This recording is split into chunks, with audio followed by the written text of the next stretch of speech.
Welcome to your virtual CFO coach. I'm your host, Leah Torbert, founder and CEO of Harrington Strategic Partners. I've spent my entire career working in the startup world, scaling businesses to multi-7 and 8 figures. I built this podcast to share all of that knowledge with you and make your path to success shorter and easier. Tune in each week as I cover topics including financial analysis, cash flow management, holistic strategy, mindset, and more. Now for today's episode. Hello, ladies, and welcome to today's episode. Today, I want to talk about something that sneaks up on us in our businesses, burnout. This simple word doesn't begin to describe the overwhelmed, exhausted feeling that hits us when we've been pushing ourselves too hard. And unfortunately, I am very familiar with this feeling and its best friends, perfectionism and overachievement, and its cousins, people pleasing and ambition. As I was thinking about what I wanted to cover in this episode, I felt this huge weight settle on my shoulders. Like when a friend who you've cut out of your life suddenly shows up unannounced, I had this huge feeling of anxiety and overwhelm just thinking about what I was going to say and how I was going to just talk about today what I've been through, sharing my personal story, my experience, so that you can understand, what it looks like for other people who are going through this and see that it's not just you. There isn't something wrong with you because you feel this way. This is just something that happens to a lot of us because of how we've been raised or triggers that we've learned throughout our childhood and early adulthood that just help us focus on reacting to things in a particular way. To tell my story, I have to go way back. I want you to listen and just keep track of whether you have a similar experience or what happened to you versus what happened to me, so that we can see what we have in common and what's different to understand how we both got here talking about burnout today. So I'm the oldest child of 3. I was expected to set an example for my brother and sister. I helped to raise them from my early teens because my mom went back to school so that she could get her degree because she wasn't able to do that in her early 20s like a lot of people do because she became a mom. So her life, started as a mom and working some part-time jobs. And then eventually, once I got old enough to help out with my brother and sister, I was able to give her some bandwidth and time in her schedule to be able to, go back and go to school. And so I did not have a lot of the same experiences in high school that some people did because I couldn't participate in a lot of after school activities because I was taking care of my brother and sister. Because I was the oldest and because I had to set an example, I had to get A's on everything. So I learned very early that performance meant good things for me. My parents were happy if I got A's. They talked to their friends and family about, how smart I was, and I got praise because I got A's. And when I didn't, it wasn't, okay, well, next time just study a little harder and be fine. It was, what did you do wrong? Why didn't you get an A? I know you know this. What's wrong with you? And so the language around that slowly helped me develop a behavioral response that said, okay, I have to get A's, otherwise my parents don't like me. Obviously, that's not true. My parents liked me. My parents love me. They still do. But as a child, that's how I saw things. And then to make matters worse, I was bullied in school. So the only way that I got any kind of approval as a child was to perform well in school because I didn't have a support network of friends. I didn't have people my own age to talk to about the things that I was going through or to have fun with or any of those things. And so to me, my entire life became centered around I have to perform at the top to get any kind of approval. And so over time, what this developed into was that my self-worth was tied to performance. So I want to take a step back for a second, come back to where we are now, and just ask, how are we doing so far? Are some hands going up? Have you had some similar experiences? Or maybe there's other things that you're thinking about as I've been talking through this that you're like, yeah, I experienced some of the same things. I've responded as well because my self-worth became tied to performance, or maybe there was something else that was your trigger that got you to the point where you push yourself so much that you hit that burnout phase. So I'm sure many of you have had similar experiences to mine, and they might have been worse, they might have been different, but either way, they've impacted us to where we are today. So, when your self worth is tied to performance, what do you do? Well, first of all, you seek perfection. Nothing less is acceptable because that's how you win. If you're perfect, if you get the A, if you come in first in whatever your competition is, then you're getting the attention, you're getting the approval. So, you have to get the win. So, you always try to be perfect in everything that you do. You set yourself further apart from others because you have to be the best. You're not trying to be a team player. You're not trying to make friends.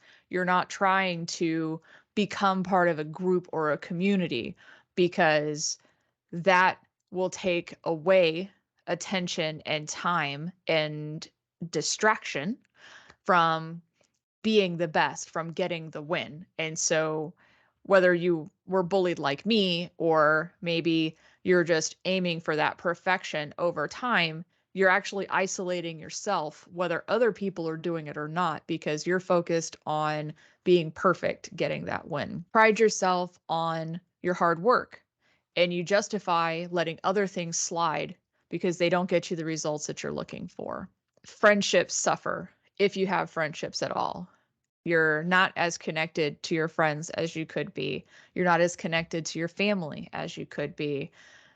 There could be things in your life that you're interested in from a hobby perspective that you just don't make time for because you don't feel like it's worth the time and effort there when you need to focus on these other things to perform, whether that's in college, that's at work, you're trying to get a promotion, trying to get that bonus, whatever it is that you're working towards, that becomes your end all. That's your complete focus. And so over time, because you've learned to behave this way and this is how you're driven, other things fall to the side. And so your life becomes very unbalanced because you're super focused on the performance side to get that approval, to get that win, because that's how you feel good about yourself, is to get those wins. And then the other thing is you take on every challenge. You don't say no. You have no boundaries. Because if you take on the challenge and you perform well, you're going to get more praise. You're going to get more acceptance than you would if you said no. If you say no, you're isolating yourself. You're taking a step back. You're creating a boundary. But if you want to be perfect, if you want to be the best in class, if you want to feel really good about yourself because you achieved something amazing, even if you really didn't have the bandwidth for it, and at the end of the day, it may not actually have accomplished anything tangible in your life, you feel better because you've gotten the praise. Someone said you did a good job. All of this sounds really healthy, right? This was me before I even made it to high school. So fast forward many, many years to the pandemic. My habits were so ingrained into who I was as a person that I couldn't even recognize them anymore. And we all know what happened during the pandemic, right? We had hiring freezes, budget cuts. We were expected to do more with less. We were expected to work more hours to save the company. We needed to be all that we could be for the company. And since we couldn't go anywhere for at least a period of time, we had nowhere to go. So we were isolated in our homes. What else were we supposed to do except work and maybe watch some TV? It was a recipe for disaster for someone like me. I talk a lot in my posts on social media about self care and burnout. And I do this because I know how awful this gets if you let it play out to the end. I was working 70 to 80 hours a week. I lived by myself at the time, so there was no one to help me turn it off. I ate whatever quick thing I could find. I tried occasionally to get out and walk and get into a workout, but I could never get any kind of consistency. And I kept telling myself that it would all get better once we could go back to the office, but it didn't. It actually got worse because now all the extra work I'd done was just expected. It had become the new baseline from which I would be reviewed for my performance. Hello, performance trigger. I have to be the best. I just need to work harder. There has to be a way for me to succeed. I have to just keep pushing through. I can't say no. I have to take on the challenge. I have to be all that I can be, right? Well, in the fall of 2021, I finally broke. I remember sitting at the kitchen table with my computer out, working on a Sunday because there was never enough time to get all my work done. I'd worked so many weekends, I lost count. As usual, there was something wrong in the ERP system. Someone in operations hadn't done what they needed to do or posted something wrong. So I was stuck and coming up on a hard deadline. And I snapped. I started crying, these huge, ugly sobs. I couldn't stop. It turned into a full blown panic attack. I couldn't breathe. I didn't know what to do. I just felt so overwhelmed and so panicked. And I just felt like, even though this was out of my control, I was still going to be found lacking because it wasn't done. At the end of the day, it didn't matter if someone in operations or sales or whatever didn't do what they needed to do, or if they posted something wrong, or if there was a breakdown in the process somewhere. Ultimately, I was responsible for this task to be completed on time, even though I didn't have authority over all of the people involved. And we were really struggling at the time to try to put better processes in place and to get people trained. We hadn't been using this software very long, so there was a whole bunch going into that. But at the end of the day, I felt like everything was on my shoulders because I had a deadline that I couldn't meet. And that's the worst possible thing for someone who defines who they are by how well they perform. I'd failed to figure it out, even though there was nothing that I could have done to make the situation better. It was still my fault somehow. That's how I saw it in my brain. That's how I felt like I was going to be viewed. And there are other things that go into how I felt about that I can't share on this podcast, but I felt like I was just at this point where I wasn't going to be able to get past this. I wasn't going to be able to figure it out. And I couldn't do it. I just sat there. Like, I couldn't get control of myself. I was just in this full panic mode because how was I supposed to do this? I couldn't see a way through. And if I couldn't see a way through after all of the things that I'd been through up to this point, after all of the challenges that I experienced, after all of the things that I had somehow managed to conquer, what was I going to do? Like, this was my job, this was my life. So it was really difficult for me to even try to get perspective on what was happening because the emotions were so strong. And my boyfriend, thankfully, was able eventually to help me calm down. And once I was calmed down and had been able to take that step back from what was going on, we had a long talk. And I knew that I couldn't continue to live like this anymore, and I had to make a change for my health and my family. I was working myself into an early grave, and my job fed my worst habits. And I wanted to share the story with you because I know many of you have been here or are working up to it. I think it's worse when you work for yourself. There's so much pressure to perform. If you can't get it done, who will? Leaving that job and starting my consulting business didn't fix me. I replaced one set of pressures with another. I still had to heal and create new habits in my life. And this is where we get to the good part, finally, after all this pain. As I'm recording this episode, I have 9 months of learning and healing in the books. It's not all roses, believe me. This has been a tough battle retraining my brain, but I'm getting there.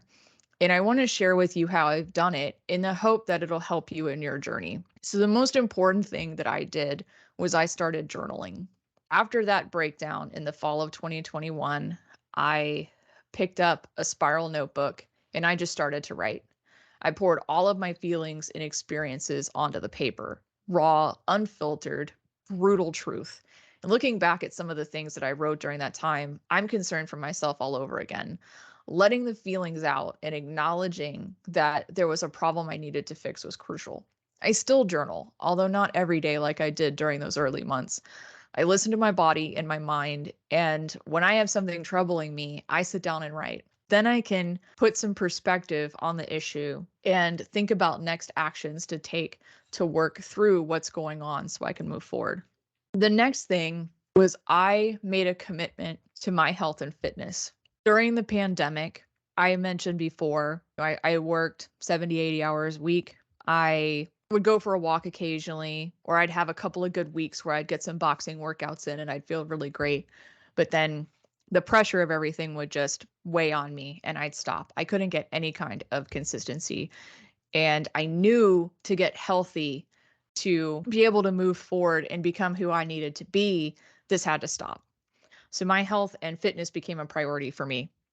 I scheduled my workouts on my calendar like I would a client meeting. I was so sick physically and mentally at the beginning of this year. I just had to make a change. I struggled to be consistent as it's not easy breaking those bad habits. And in the beginning, it was very easy to skip my workout and tell myself I'd do it later. FYI, in case you didn't know this already, that rarely happened.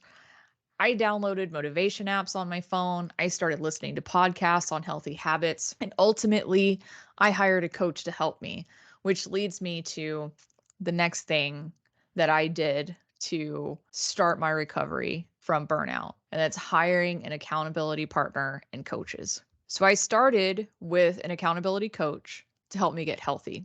It took me 5 months to admit I needed help. I highly recommend you skip all that and just hire one right away. I'd be even further in my journey if I had.